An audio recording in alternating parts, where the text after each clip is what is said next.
পাইনি এখনো। অর্থাৎ আমাদেরকে এত পরিমাণ ভোগান্তির শিকার হতে হয়, এটা আশা করি আপনারা নিজেরা চাইবেন না। আর এছাড়া হলে আমাদের যে অন্যান্য দাবিগুলো রয়েছে, প্রথম বর্ষ থেকে শতভাগ আবাসিকরণ সহ 6 দফা দাবিতে মানববন্ধন করেছেন ঢাকা বিশ্ববিদ্যালয়ের শিক্ষার্থীরা। মঙ্গলবার বেলা 11:30টায় ঢাকা বিশ্ববিদ্যালয়ের সন্ত্রাস বিরোধী রাজু ভাস্কর্যের পাদদেশে মানববন্ধন করেন শিক্ষার্থীরা। মানববন্ধনে শিক্ষার্থীরা বলেন, 9টা থেকে ক্লাস শুরু হয়, ক্লাস শেষ হতে 5টা বাজে, তাকে বাসায় যাইতে পৌঁছাতে সময় লাগে 11টা, আবার সকালে 6টার বাস ধরতে হবে।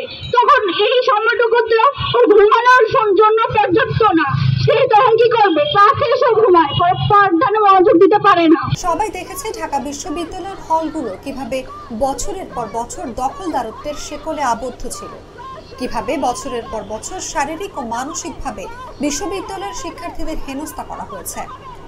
মাথা গোজার ঠাই পুঁজি করে সাধারণ শিক্ষার্থীদের সাথে কি অন্যায় জুলুম চালানো হয়েছে। মধুর ক্যান্টিনে রাজনৈতিক প্রোটোকল দেওয়ার নাম করে ঘন্টার পর ঘন্টা আটকে রাখা, বাধ্যতামূলক প্রোগ্রাম এবং ক্লাস পরীক্ষার সময়টুকুতেও সাধারণ শিক্ষার্থীরা নিস্তার পায়নি।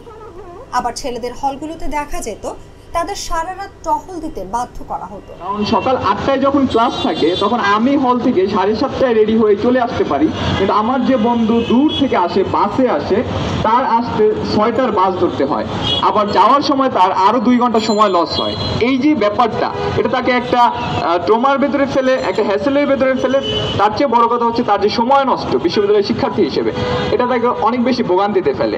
আরেকটা বিষয় হলো, আমি একটা ক্লাস করার পরে নাস্তা করতে যেতে পারি, আমি একটা ক্লাস করার পরে আমার রুমে যেতে পারি বিশ্রাম নেওয়ার জন্য, কিন্তু আমার যে ভাই বোনেরা এখানে ক্লাস করে, যাদের সিট নেই হলগুলোতে, তারা কিভাবে ওই বাকি সময়টা কাটায় আপনারা দেখেছেন। কেউ তাদের ফ্যাকাল্টির সামনে, কেউ এখানে সেখানে আড্ডা দিয়ে, কেউ বাধ্যতামূলকভাবে বিভিন্ন জায়গায় ঘোরাঘুরি করে সময় কাটায়, এবং হচ্ছে এভাবেই তাদের সময়গুলো পার হয়। সে সময়গুলো তারা কাজেও লাগাতে পারে না। দ্বিতীয় কথা হচ্ছে তাদের যে বিশ্রামের জায়গাটুকু সেটুকুও থাকে না।